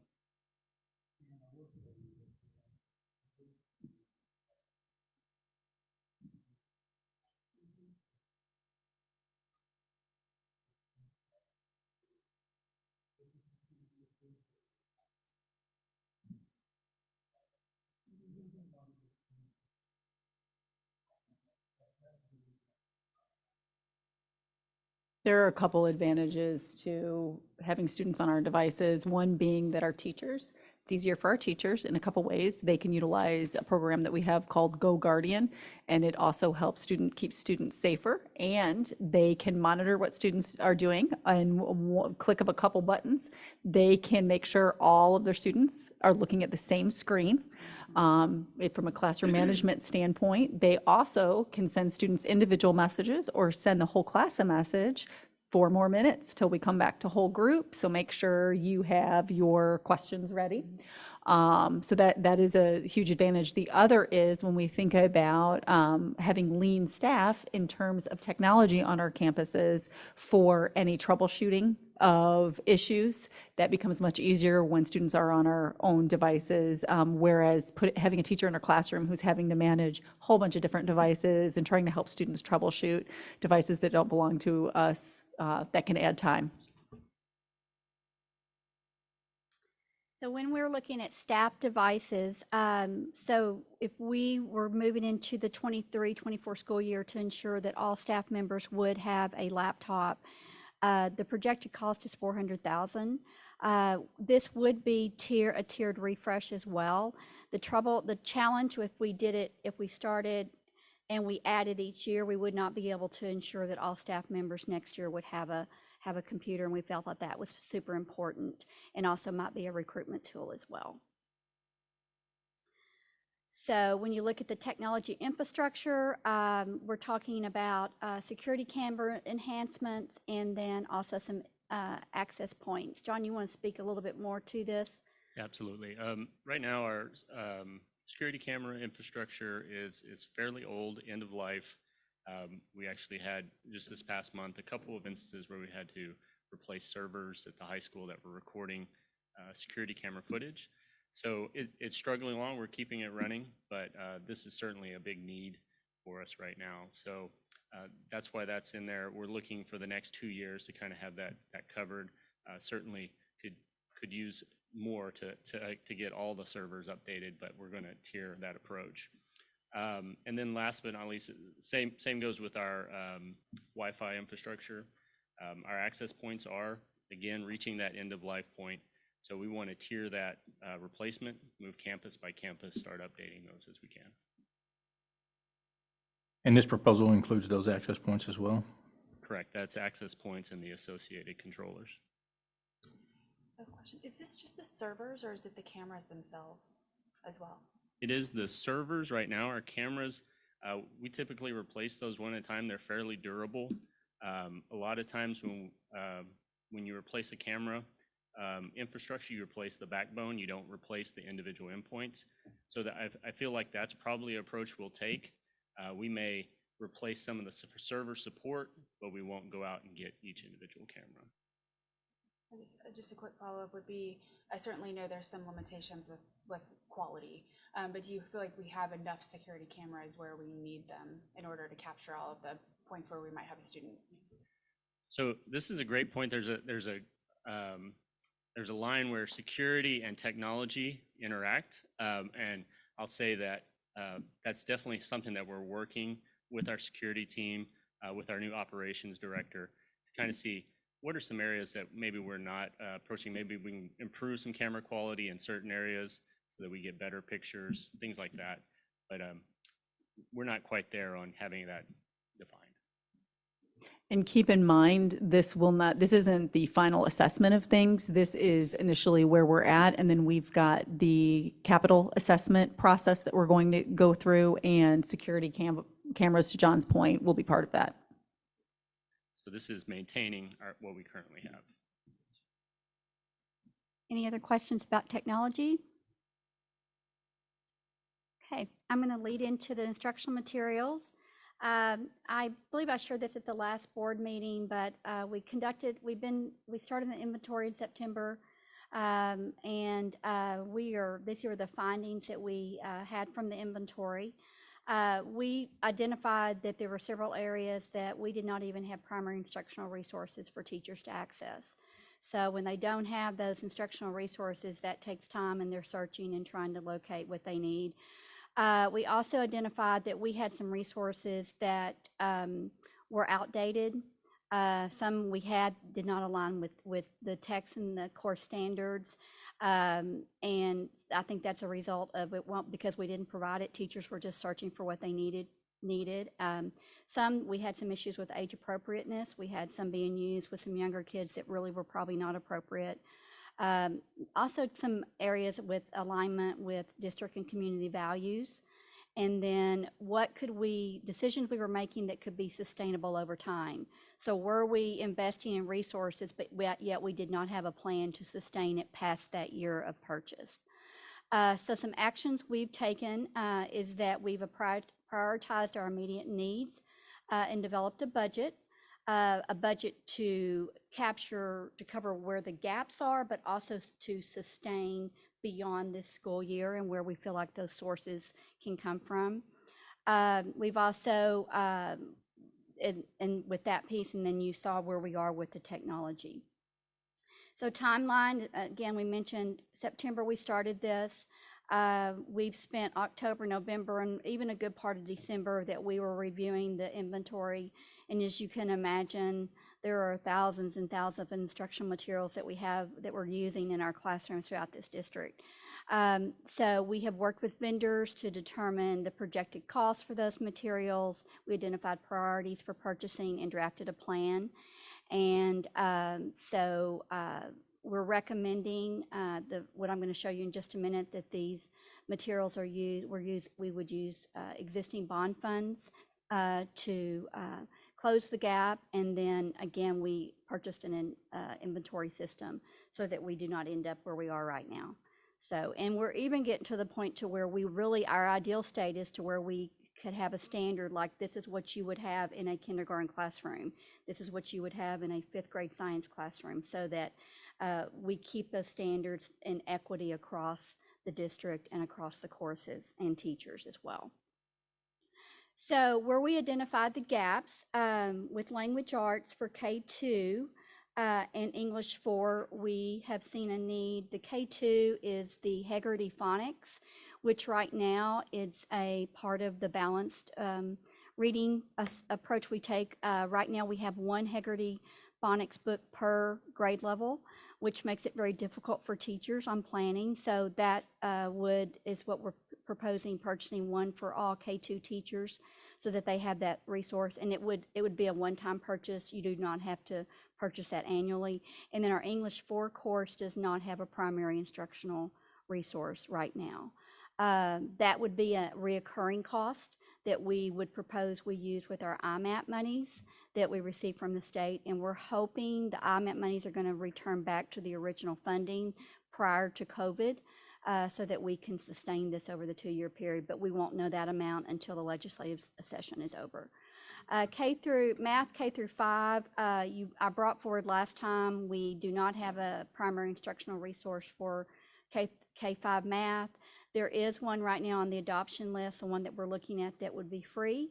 However, some of the pattern we've seen with the agency, they'll offer it free, and then a year or two later, they'll start charging you for it. So, but this right here is a resource that our teachers really do value, and it does allow them to differentiate instruction for students, which is a time saver. So to take, and again, this is one the district gave you free, and now they're charging for it. So they dangle that carrot out there, we start using it, and then we have to start paying for it, incur the cost on it. But we felt very strongly that if we took this away, it was going to impede some of the work that our K-5 teachers are doing with math instruction. Science equipment, just K-12, we're really just looking at, we need to upgrade some of our science equipment. So we have some new science texts that are going to be implemented. Well, we're going to start with K2 next year, and then the following year will be full implementation all the way up through high school. So we're projecting about $60,000 in science equipment, K-12. We have some CTE courses that do not have primary resources right now, and this also includes a $3,000 cost of the new drone course that we're adding. Assessment resources, that's a pretty big number, and the reason is that is for a 3-year, we could purchase for 3 years. There was about a savings of about $60,000 if we went 3 years rather than an annual cost on that. And when we look at assessment resources, we think this can be time saving because right now we're writing it, we're paying teachers to do it during curriculum writing. They're having to write assessments on their own time.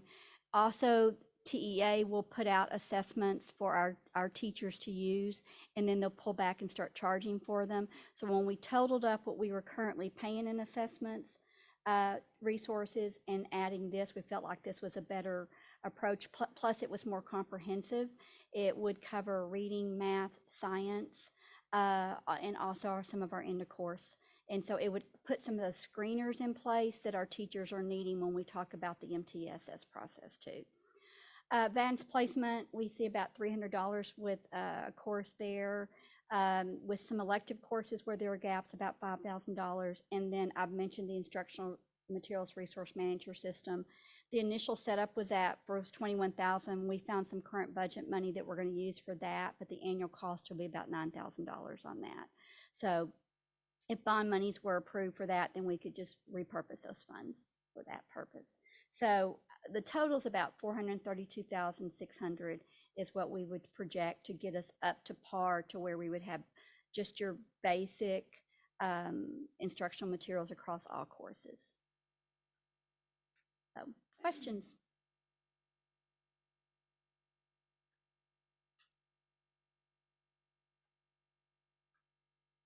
To be clear for the board, this is prior to our capital planning process. This is things we need to do today to bring us up to speed.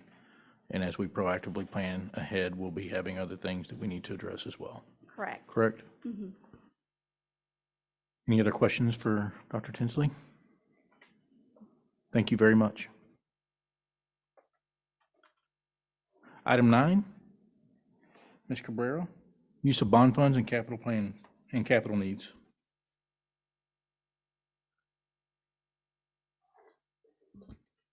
Yes, good evening, President Owens, esteemed board members, and Superintendent Cordell. Tonight, I am going to request that you consider, we'll actually have you approve it at the next board meeting, but we're going to ask you to consider our request or recommendation for the use of the remaining bond funds. This is the Series 2021 $5 million. And as you recall, at a prior board meeting, we kind of gave a recap of where we were, of what had been spent or committed, encumbered. And so just a real quick recap of what we've spent to date or have committed is total athletic projects, 1.5 million, the safety and security projects, about 288,000. Our building updates and maintenance, about 435,000, and total technology, the Chromebooks we just, Dr. Tinsley just talked about 75,000. So of that $5 million, we already have committed about $2.3 million. So what that leaves us with is the original issue, less what's been spent or encumbered, plus a little bit increase from the last presentation, because we now have interest earned through February the 28th, about $75,000. So we're looking at our potential use, our recommendations for the remaining 2.77 million. So our capital needs that we've identified, this is a summary, and we have some corresponding slides for some of the projects. So the first item, Dr. Tinsley just addressed, instructional materials. Now I like to kind of round up because we really don't know about price increases that may occur by the time we get to the point of actually doing a purchase requisition. And then also you never know what will happen with freight, delivery, those sorts of incidental charges. So I round up the instructional materials as a not to exceed about $450,000. And then the technology infrastructure and equipment, again, what Dr. Tinsley just went over, not to exceed about $1.5 million. And technology software, this is just a placeholder for now. We've not really vetted out the funds that are available or would be available from the bond funds from this issue for a new ERP system. So that would be for our HR, payroll, finance system. We currently use Ascender, and we've kind of outgrown it. It doesn't integrate really well, and with declining staff and trying to work smarter, we're thinking that a new software system would allow us to be a little bit more efficient and certainly save on a lot of staff's time, as well as Power School upgrade. Again, we don't have all of the required things that will help our HR people do their job. And so that two items combined, not to exceed $308,000. Cafeteria tables for Sloan Creek, I should have put in there, this is a request for a full replacement of all their cafeteria tables, about 30 of them. The current ones are not very safe. They have seats that are missing. We have cones over some of those seats, which I believe Superintendent Cordell said she almost tripped on one the other day. And so we're looking at that replacement not to exceed $80,000. They're also ADA compliant. Football helmets not to exceed $125,000, and that's a request for 5 years replacement. They have a 10-year replacement cycle. Regardless of when you get them, if they're on the shelves, that 10-year starts the minute you take possession of the helmets. Custodial equipment not to exceed $220,000. Maintenance equipment not to exceed $40,000. And then, of course, the formal needs assessment, which has already begun, PBK, on looking at building life cycles and other educational needs for about $47,000. The instructional materials, this is just another recap of some of the information that was already shared with you. So, of course, we can circle back if there's any further questions. Technology, just a little recap of the major items to equal that request. Again, remember, I rounded that up to 1.5 million. On the football helmet replacements, Kevin, was there anything on here that you would like to talk about? I think it's pretty self-explanatory.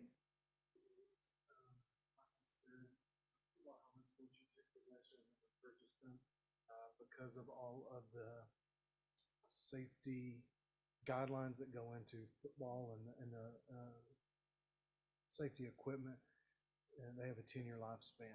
We recondition them about every 2 to 3 years based on the amount of use they get. So high school helmets are going to get reconditioned more frequently than middle school helmets. And currently, like I said, the approximate cost is about $350. This year, we're going to need to replace about 40 helmets, and you can see over the next 5 years, the number of helmets each year that'll need to be replaced some way, somehow. So Kevin, I was just having a kid playing football. I was under the impression that kids were buying their own helmets. Some are, and that is going to, when we get into the 25, 26, the more kids we have buying, that could decrease the amount of helmets that we need. Got it. We don't require them. We offer them. We offer parents to buy, because some kids, they just want to have their own helmet they take with them from year to year, but they still have to replace them every 10 years if they even purchase theirs, and they have to get theirs reconditioned. Thank you.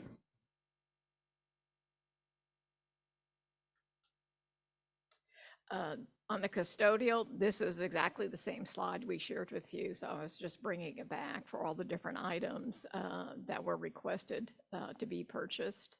And at this time, we're requesting for the full amount, the priority needs, and those that would be delayed 6 or 12 months, because bond funds can be used over a series of multiple years. And the facility maintenance are these 3 lawnmowers, again, that we discussed last time. And then, of course, the PBK architect assessment, and I'm available to answer any questions.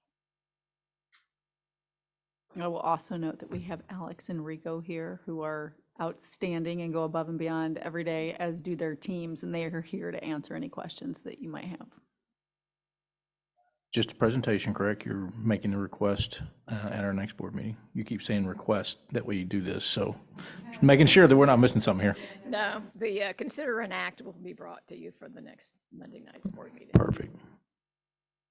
I think we answered this, that anything that comes out of the $47,000 PBK will be evaluated by the Capital Needs Committee, and that would be an additional, the $9 million that we could issue. 9.5 million that we have yet to sell. Yeah, that's already been approved by voters, right? Yes. Okay.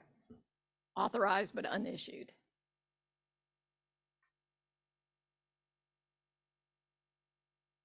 Further questions? Thank you very much. All right, item 10, Anna, consider and take possible action to declare the needs for a reduction in force in accordance with board policy DFFB local.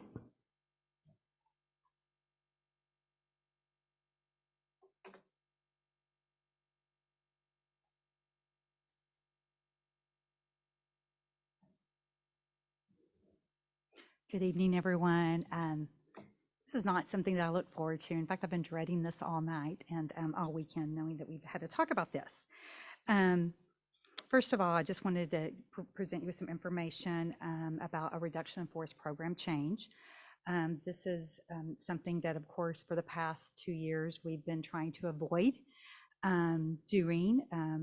Last year, through our staffing study, we did do not an official reduction in force, but we were able to handle some things through attrition, teacher attrition, staff attrition there. So according to our our Lovejoy 2030 strategic plan, one of our strategic targets stated, 7.2, that we would develop and implement intentional staffing efficiencies. And we started that process last year.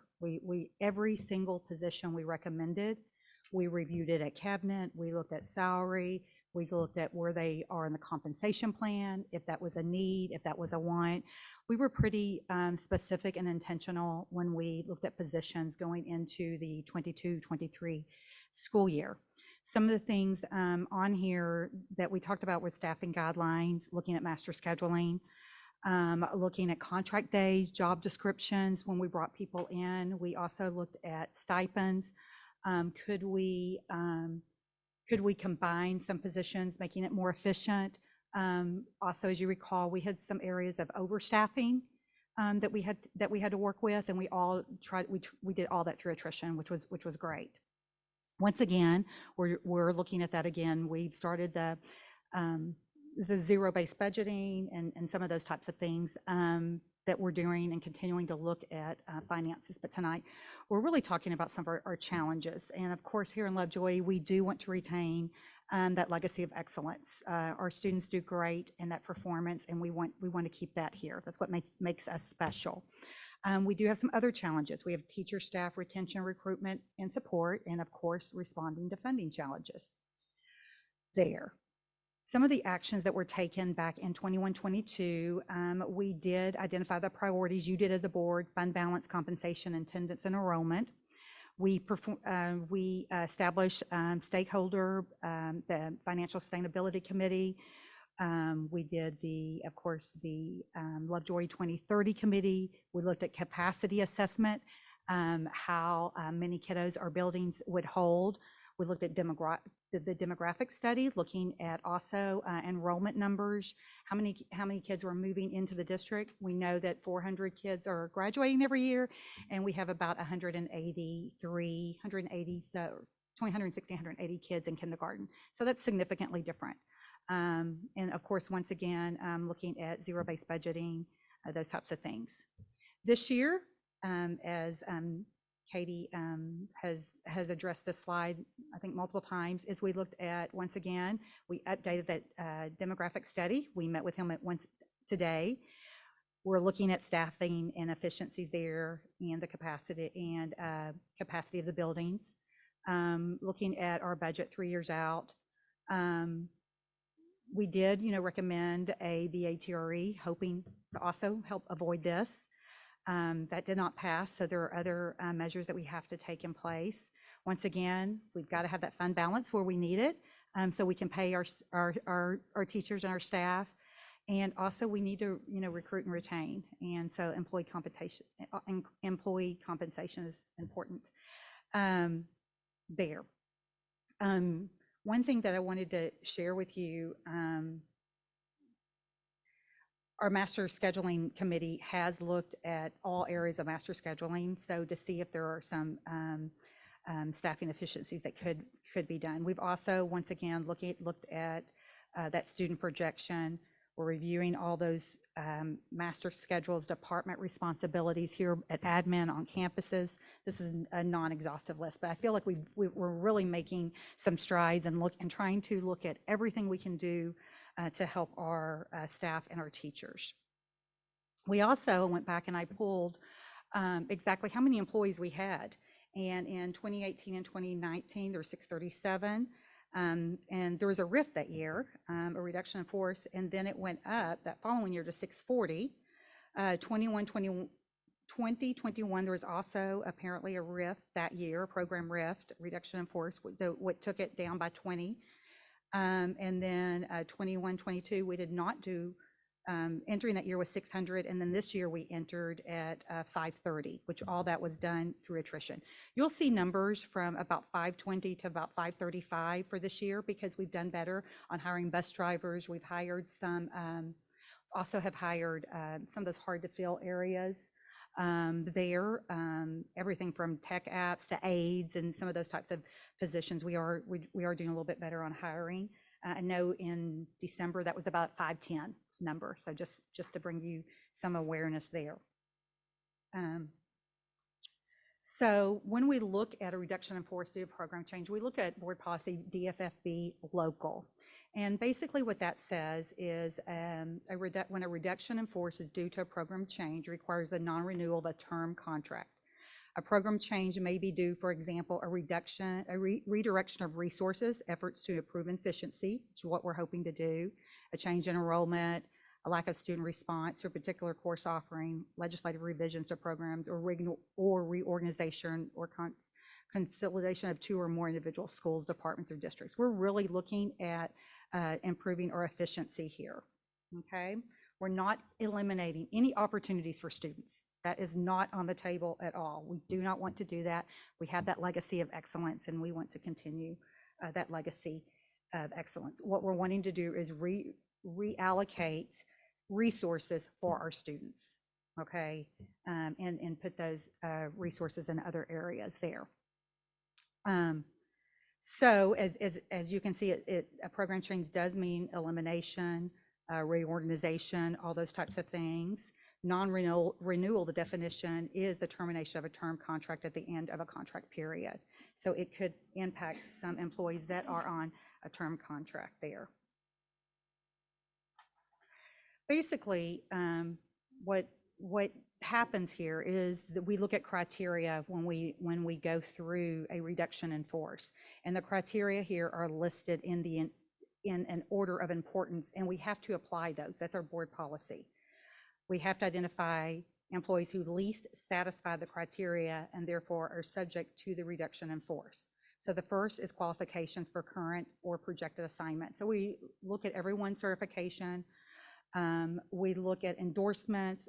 We look at, CDLs. We look at all those types of things. Then we look at teacher effectiveness or performance, employee effectiveness. We look at the most recent formal appraisal. We look at anything including disciplinary information from the last 3 years, 36 months, okay?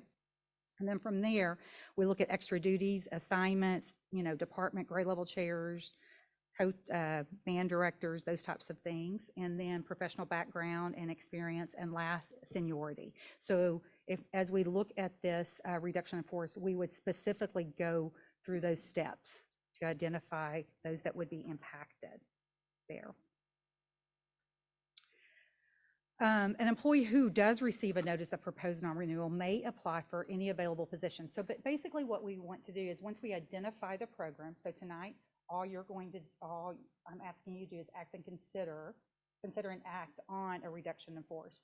Then we would go back, if you approve it, and we would determine what areas would be, what programmatic areas would be impacted. I would bring those back to you next week on the 27th, and then you would vote on those. Keep in mind, any of those areas or any of those positions that would be impacted, it's not employees, it's positions would be impacted, they do have the right of first refusal. So we would offer them any positions that they are qualified for, they would apply for, through Frontline, through the job description, they could apply for, and if they met the qualification, they could be rehired in those positions. Okay? So Anna, I'm assuming you have some idea of these positions. How many? Less than 10. Less than 10 positions we're speaking of, because I know we've Yes. obviously achieved a lot of efficiency through attrition. We focused Exactly. on this extensively to the tune of over $1 million last year. So we're refining down to the point of less than 10 folks. Right, and what's unique about this is as we look at efficiencies, we did so much through attrition. Now it's like specific positions. Can we combine some specific positions? I know in my office, I've picked up some other responsibilities in our HR department to help with those efficiencies. That just happened through attrition. But yes, I think it's because we look at every single position before we hire for it. So you're correct. And we're confident through this process that we're not taking opportunities away from students. We are not. No. It is not any type of program change that would impact students. Students would still have every opportunity there. And this, go ahead. This is not a predetermination of the number of periods in a day we're going. No, I think Dr. Tinsley already said we're staying to 8 period day. We're not doing a 4-day week. This is just more efficiency. I can see in a couple of areas that we are overstaffed. Part of that, I think, is because we did so much last year, they weren't as noticeable. So now, as I have more opportunity, and we do, as we work with our campus administrators and our admin staff here, we can see that there are some efficiencies there that we feel like we can make a difference, and that it is reallocating funds and resources to students. Board, do you have any other questions? So basically, at this time, the superintendent, myself, as a superintendent designee, recommend declaring a reduction in force due to the next necessary programmatic changes identified across the district. Is there questions for me, Eva? If there's no other questions, consider a motion. So, like Anna said, this is never fun, but I do think we need to be responsible, right? Because that's what we're here for. It's only fair to the taxpayers, to the teachers, to the kids, just to the whole community. So I'll make the motion to take action to declare the need for reduction in force in accordance to board policy DFFB local. So moved. Ann Smith, is there a second? Second. Second, Jeff Wood. All in favor? Aye. Opposed? Thank you. All right, and with that, there being no announcement, we would be adjourned.